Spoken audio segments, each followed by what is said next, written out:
Hello student, hope you all doing good. Let's start today's chapter, human body, forms and functions. Introduction. Cell is a structural and functional unit of life. Cells execute significant functions in our body. Organisms may be unicellular or multicellular. Unicellular organisms are those that contain only a single cell. For example, amoeba, paramecium. Multicellular organisms are those have more than one cell, for example, humans. A group of cells that carries out a specific function is called tissue. There are several kinds of tissues found in our body like bones, muscles, blood, etc. Cell आपको पता है structural and functional unit है life का, right? अब आपके जो organism होते हैं वो यूनिसेलुलर भी हो सकते हैं, यानी जैसे जो आपके एक सेल से बने होते हैं लाइक अमीबा, पैरामीशियम, या फिर मल्टी सेलुलर यानी जो एक से ज़्यादा सेल से बने like plants, animals and human beings. Group of cells जो हैं जो एक स्पेसिफिक फंक्शन कैरी आउट करते हैं उसे कहते हैं हम tissue. The organs and the organ system. A number of tissues together form an organ. The organs working together for a certain function make an organ system. For example, the heart, blood and blood vessels together make the circulatory system. There are many organ systems in our body. Look at this table explaining various organ systems of our body. अब देखिए, group of cell से बनता है tissue. The number of tissues मिलके बनाते हैं organs, and then organs आपस में एक सर्टेन फंक्शन करते हैं और एक बनाते हैं ऑर्गन सिस्टम. जैसे कि आपका heart, blood and blood vessels ये मिलके बनाते हैं सर्कुलेटरी सिस्टम. तो देखिए आपको टेबल देगी है, यहाँ पे ऑर्गन सिस्टम्स आपको दिए गए हैं like respiratory system, digestive system, and इनमें कौन कौन से आपके ऑर्गन्स होते हैं वो दिए गए हैं. Digestive system, a process in which complex food substances are converted into simple food substances is known as digestion. The simple form of food is soluble in water and is easily absorbed by the cells. Mouth, esophagus, stomach, small intestine, large intestine, liver and pancreas are the major organs of the digestive system. देखिए आपका जो food में जो substances होते हैं वो simple food में convert जब हो जाते हैं, that process is known as digestion. अब देखिए जो सिंपल फॉर्म होता है फूड का वो सॉल्युबल होता है वाटर में, एंड देन वो सेल्स इजीली उसको एब्जॉर्ब कर लेते हैं. आपके ये देखिए ये जो सारे पार्ट्स हैं ये डाइजेस्टिव सिस्टम्स के आपके पार्ट हैं. Respiratory system. We all need energy to perform various activities. Do you know where this energy comes from? Do we get this energy just from food? No. Unless the food reacts with oxygen, it will not release energy. This process is known as respiration. It takes place in each and every cell of the body. During respiration, carbon dioxide gas and water vapor are formed as waste products which are exhaled when we breathe. हम सभी को energy की ज़रूरत होती है काम करने के लिए. ये क्या सारी की सारी एनर्जी फूड से आती है? नो. एक्चुअली क्या होता है, जब तक कि फूड ऑक्सीजन के साथ रिएक्ट नहीं करेगा ये एनर्जी रिलीज नहीं करेगा. तो दिस प्रोसेस आपका इज नोन एज रेस्पिरेशन. ये आपके हर सेल में होता है, बॉडी के हर सेल में होता है. और उसके बाद आपके जैसे कुछ प्रोडक्ट्स बचते हैं वेस्ट प्रोडक्ट, जैसे कि आपका है कार्बन डाइऑक्साइड गैस या आपका वाटर वेपर है, ये वेस्ट प्रोडक्ट्स हैं. तो जब हम ब्रीथ एक्सेल करते हैं तो सारा ये बाहर आ जाता है. The main organs of the respiratory system consist of nose, windpipe, trachea, bronchi and lungs. Respiration involves two processes, breathing and oxidation of food. अब देखिए ये सारे आपके organs हैं, main organs respiratory system के, and respiration में आपके दो processes होते हैं, breathing and oxidation of food. Circulatory system. Circulatory system transport materials to different parts of the body with the help of blood. It transports food, oxygen, carbon dioxide, waste materials, etc. from one part of the body to the other. An adult human body contains 5.5 liters of blood. Circulatory system, जैसे कि इसके नाम से ही पता चल रहा है, ये मटेरियल्स को ट्रांसपोर्ट करता है बॉडी के डिफरेंट पार्ट तक with the help of blood. इसमें जैसे ये food, oxygen, carbon dioxide, waste material को ट्रांसपोर्ट करेंगे एक पार्ट से बॉडी के दूसरे पार्ट तक. एंड एडल्ट ह्यूमन बॉडी, आपको पता है एडल्ट ह्यूमन बॉडी में आपका होता है 5.5 liters of blood. Heart, blood vessels are the main organs of circulatory system. ये आपके main organs हैं circulatory system की. Did you know the color of blood is red because of the presence of a red pigment called hemoglobin in the RBC, red blood cells. Blood का color red होता है because of a pigment, red pigment जिसका नाम है hemoglobin. Nervous system. Nervous system coordinates the various systems of the body. It is because of this system we feel changes around us and are sensitive to heat, cold, pain odor, etc. Brain, spinal cord, nerves and sense organs are the main parts of the nervous system. Nervous system जो है वो बाकी के जो systems है body के उनके साथ कोऑर्डिनेट करता है, और इस सिस्टम की वजह से हमारे आसपास जो चेंजेस होते हैं उसे फील कर पाते हैं, और जैसे सेंसिटिव होते हैं हम हीट, कोल्ड, पेन, ओडर की तरफ. अब इनके मेन पार्ट्स क्या हैं आपके नर्वस सिस्टम के? Brain, spinal cord and nerves and sense organs. Human body has 5 sense organs: eyes, ears, nose, tongue and skin. Our nervous system controls all our body activities. 5 sense organs तो आपको पता ही आपके कौन कौन से. हमारा जो नर्वस सिस्टम होता है हमारी सारी बॉडी की जो एक्टिविटीज़ है उनको कंट्रोल करता है. Did you know human brain is the most important organ of the body? It weighs approximately 1.5 kg. Brain, human brain जो है हमारी बॉडी का इम्पॉर्टेंट ऑर्गन है और इसका वेट अप्रॉक्सीमेटली होता है 1.5 kilogram. Excretory system. As a result of various chemical processes in our body, waste materials such as ammonia and urea are formed. अब देखिए कुछ हमारी बॉडी में केमिकल प्रोसेसेस होते हैं जिसकी वजह से कुछ वेस्ट मटेरियल प्रोड्यूस होते हैं लाइक अमोनिया या फिर urea. The internal organs would be affected if these waste materials are not removed from the body. The removal of waste materials from the body is called excretion. Kidneys, skin, liver and lungs are the excretory organs of the human body.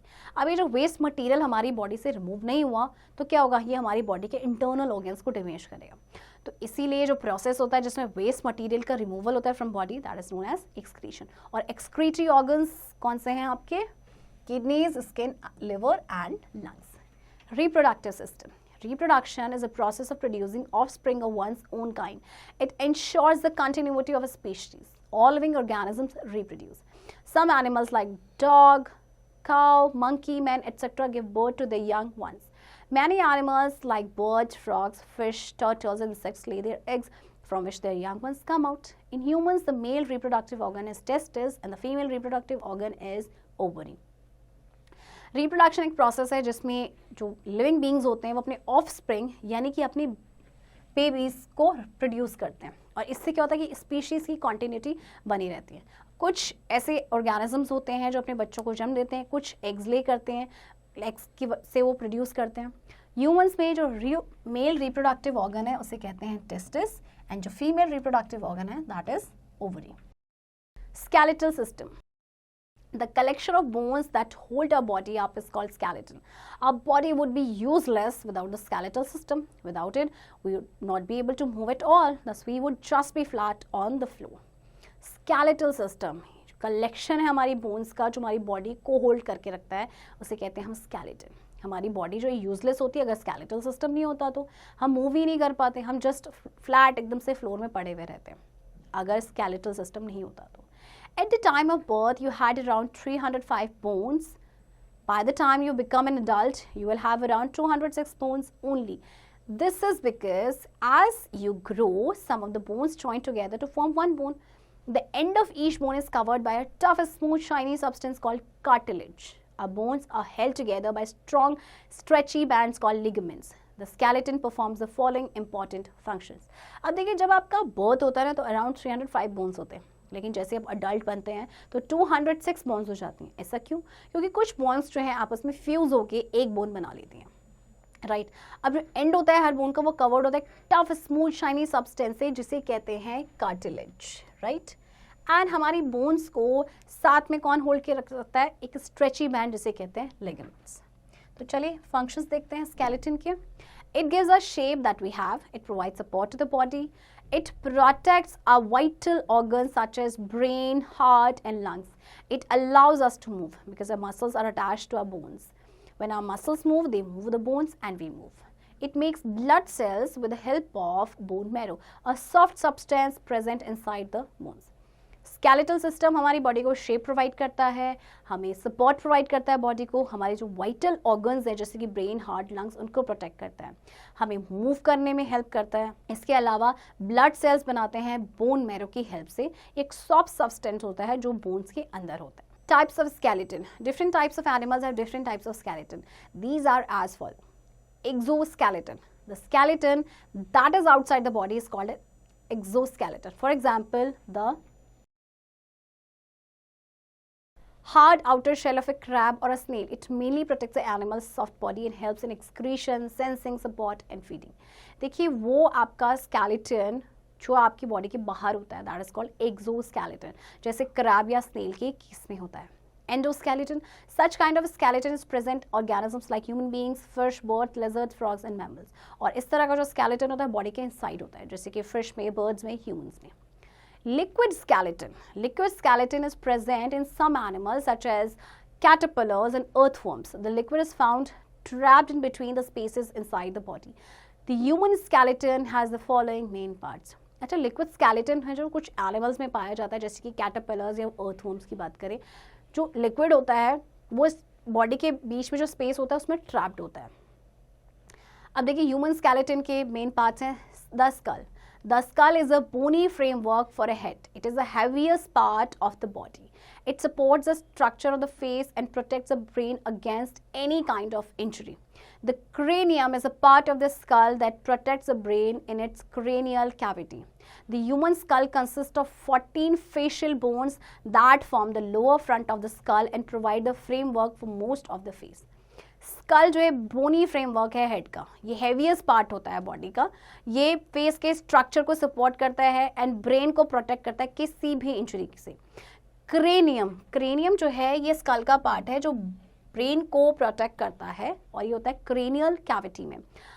Human school में आपके 14 facial bones होते हैं जो कि आपका जो lower front होता है स्कल का उसको बनाते हैं एंड फेस को जो है फ्रेमवर्क प्रोवाइड करते हैं. The spine, backbone. This is a long bony structure which starts below the waist and ends at your head, along with the muscles in your back. It allows you to stand upright. The spine is formed of 33 small ring-like vertebrae joined to each other. The vertebrae are the bones of the spine that together support the entire body. The backbone is divided into 5 regions: the neck, the chest, abdomen, hip and tail. अब आपका जो spine यानी backbone जो है ये long bony structure है जो कि आपके वेस्ट के बिलो से स्टार्ट होता है एंड आपके हेड पे आपका एंड होता है. इसमें आपके मसल्स भी होती हैं बैक में. ये आपको खड़े रहने में स्टैंड अप राइट में हेल्प करता है. स्पाइन आपकी 33 जो है स्मॉल रिंग लाइक वर्टिब्रे से बने हैं जो जॉइंट हैं आपस में. वर्टिब्रे जो हैं बोन्स हैं स्पाइन की जो कि सपोर्ट करती है इंटायर बॉडी को. तो बैकबोन जो है वो आपका डिवाइडेड है 5 रीजन्स में. तो ये है वो आपके 5 regions. The first 24 vertebrae join together by sponge-like cartilage and form a hollow tube. Through this tube passes the main nerve cord or the spinal cord. The spinal cord is a bundle of nerves that takes messages from the brain to the body. आपके जो पहले 24 vertebrae हैं ये joint है आपके sponge like cartilage से and एक hollow tube बनाते हैं. इस ट्यूब से पास होते हैं आपके जो मेन नर्वस कॉर्ड है या स्पाइनल कॉर्ड. अब जो स्पाइनल कॉर्ड है आपका ये बंडल ऑफ नर्व्स है जो मैसेजेस लेके जाता है ब्रेन से बॉडी तक. Did you know any serious injury to the spine, particularly to the neck area, cervical spine can cause a permanent interruption in the messages from the brain to the body. You may no longer be able to move your arms or legs. This is what is known as being paralyzed. देखिए अगर कोई serious injury हो जाती है आपकी particularly spine में neck area के पास तो क्या होगा, इससे परमानेंट इंटरप्शन हो जाता है जो आपको मैसेजेस ब्रेन से बॉडी तक मिलते थे और इसके बाद आप अपनी आर्म्स या लेग्स को मूव नहीं कर पाएंगे and this is known as paralysed. The ribs, chest bone. The ribs are flat, thin curved bones that form a protective cage around the organs in the upper body. They include 12 pairs of semicircular bones. जो ribs होती है आपकी flat होती है, thin और curved bones होती हैं. जैसे कि आपको देखिए इसमें दिख रहा है. अब आपका क्या है कि इसमें 12 pairs होते हैं semicircular bones की. The first 7 bones are called the true ribs. Remember that पहली 7 bones को true ribs कहा जाता है. These bones are connected to the spine, the backbone and back. The next 3 parts of bones are called false ribs. अब आपकी जो next 3 pairs होते हैं bones के उन्हें कहते हैं false ribs. These bones are slightly shorter than the true ribs and are connected to spine and back. ये bones जो होती है वो थोड़ी सी shorter होती है true ribs से and connected होते हैं spine से back.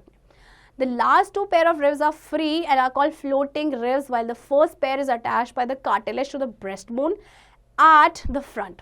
Floating ribs are smaller than both the true ribs and the false ribs. The ribs protect the heart and lungs from injuries and shocks that might damage them. अच्छा, अब इसके बाद देखिए जो last के जो 2 pairs हैं ribs के, ये फ्री होते हैं और इन्हें कहते हैं फ्लोटिंग रिब्स, जबकि जो फर्स्ट पेयर होता है आपका वो अटैच होता है by the cartilage to the breast bone at the front. Floating ribs आपके स्मॉलर होते हैं, true ribs and false ribs दोनों से ही. तो रिब्स जो हैं आपके जो इंटरनल ऑर्गन्स होते हैं लाइक हार्ट एंड लंग्स, इनको प्रोटेक्ट करते हैं किसी भी इंजुरी से. The shoulder girders, these consist of 2 bones. These are also known as pectoral girdle. Each girdle include the clavicle collarbone and the scapula shoulder blade. The clavicle connects the upper arm to the trunk of the body. The scapula shoulder blade is a large triangular flat bone on the back side of the rib cage. अब देखिए इसमें आपके 2 bones होती हैं, इनको बोलते हैं pectoral girdle.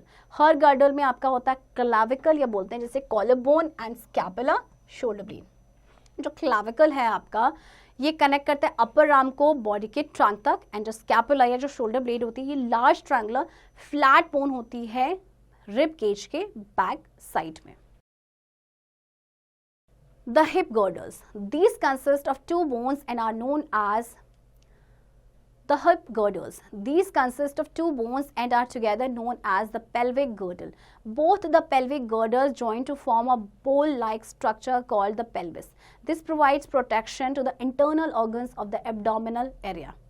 अब ये इसमें आपके हिप गर्डल में क्या होते हैं, इसमें आपके 2 बोन्स होती हैं जो आपकी साथ में होती है, जिनको बोलते हैं पेल्विक गर्डल. जो पेल्विक गर्डल्स होते हैं आपके दोनों ही, ये क्या करती हैं, एक बोल, जब ये ज्वाइन होती है तो बोल लाइक स्ट्रक्चर बनाते हैं और जिनको कहते हैं पेल्विस. इससे क्या होता है कि प्रोटेक्शन मिलता है इंटरनल ऑर्गन्स को जो अब्डोमिनल एरिया के होते हैं.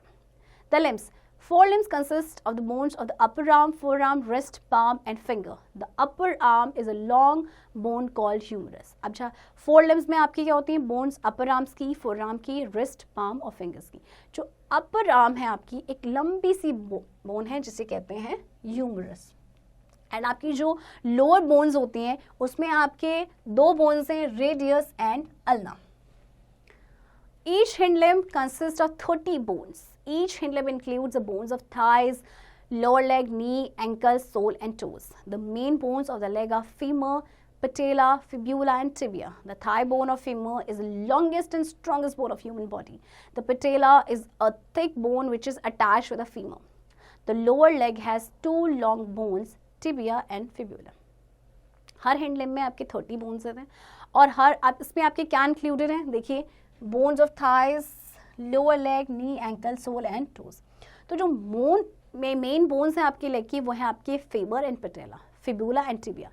थाई बोन या जिसे कहते हैं फेमर, ये आपकी लॉन्गेस्ट एंड स्ट्रॉन्गेस्ट बोन है ह्यूमन बॉडी की. एंड पटेला आपकी एक थिक बोन होती है जो कि फीमर के साथ अटैच होती है. लोअर लेग में आपकी 2 लॉन्ग बोन्स होती है जिन्हें कहते हैं tibia and fibula. Bone joints, the place where 2 or more bones of the skeleton are joined to each other is called a joint or place of articulation. The bones are held together at the joint by tough stretchy bands called ligaments. The ligaments prevent dislocation and the presence of movable joints. देखिए जिस place पे आपकी 2 bones जुड़ती हैं, मिलती हैं, right, उसे हम कहते हैं जॉइंट.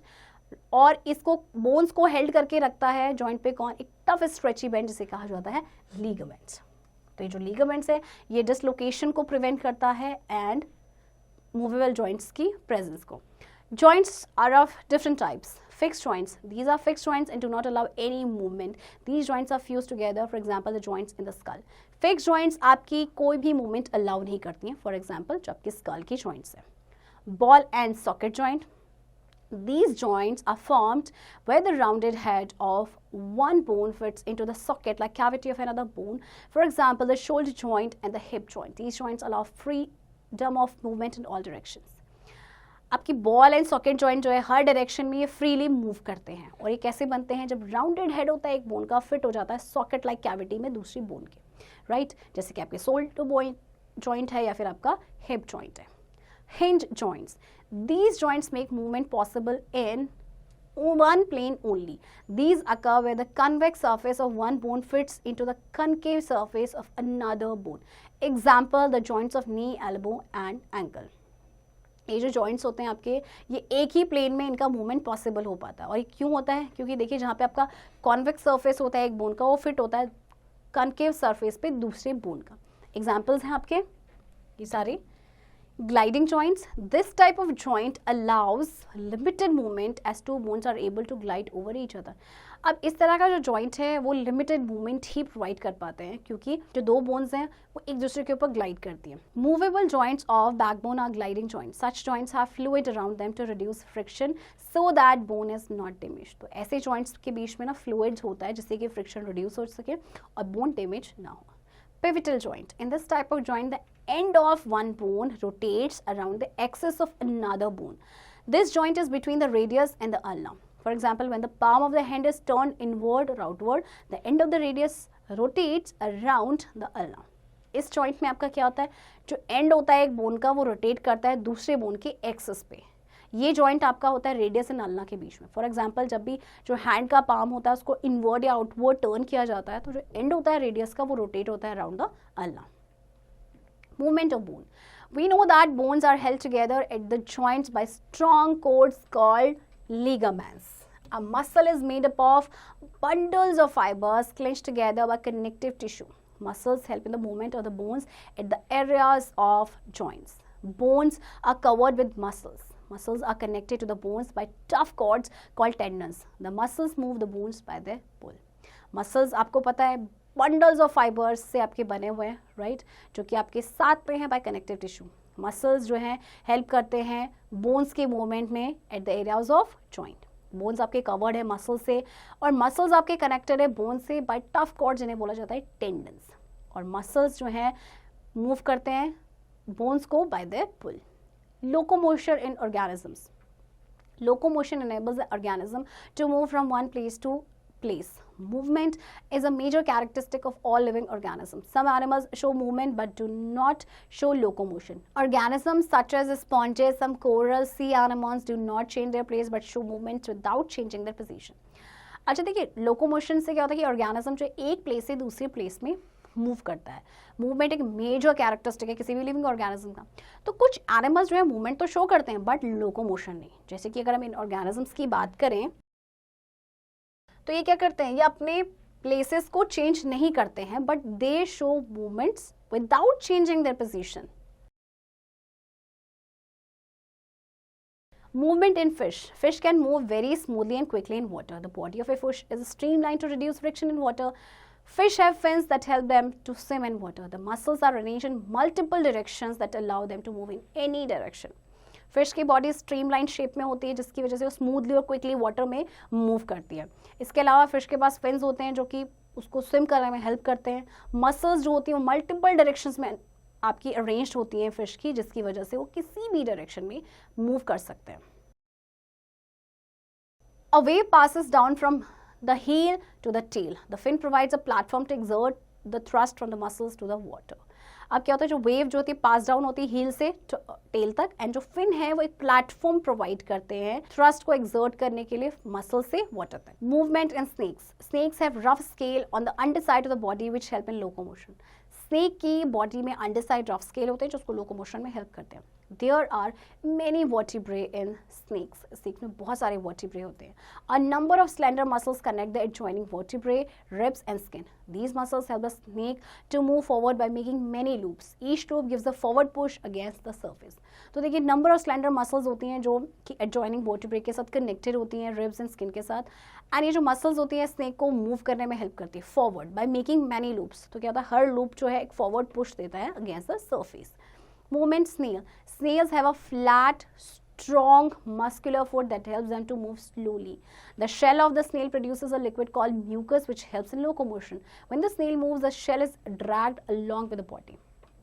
स्नेल की एक फ्लैट स्ट्रॉन्ग मस्कुलर फुट होता है जो कि उसको स्लोली मूव करने में हेल्प करता है। जो शेल होता है स्नेल का वो एक लिक्विड प्रोड्यूस करता है जिसे कहते हैं म्यूकस, जो कि लोकोमोशन में हेल्प करता है। तो जब स्नेल मूव करता है तो शेल जो है वो ड्रैग होता है along with the body. Movement in birds. Birds have wings which help them to fly. Wings give a large area to push down the air and lift up the bird. The tail helps to control the direction of movement. The muscles of the breast help birds to withstand the pressure of air. They are warm-blooded animals and have high metabolic rate which provides them with a lot of energy. Birds के पास wings होते हैं fly करने के लिए. Wings उनको एक बड़ा सा एरिया प्रोवाइड करते हैं जिससे कि वो पुश डाउन करते हैं एयर को एंड लिफ्ट अप करते हैं बर्ड को. टेल्स जो है डायरेक्शन को कंट्रोल करने में हेल्प करती है, राइट. डायरेक्शन जो मूवमेंट होता है एंड जो मसल्स होती हैं ब्रेस्ट की वो बर्ड्स को हेल्प करती हैं कि वो प्रेशर को झेल सकें. ये वार्म ब्लडेड एनिमल्स होते हैं, इनका हाई मेटाबॉलिक रेट होता है जो कि इनको लॉट ऑफ एनर्जी प्रोवाइड करता है. Movement in earthworms. The body of an earthworm is elongated and segmented. They move by stretching out its body in front and then pulling it in its back end. The muscles on the body wall of the earthworm helps it to extend and pull its body.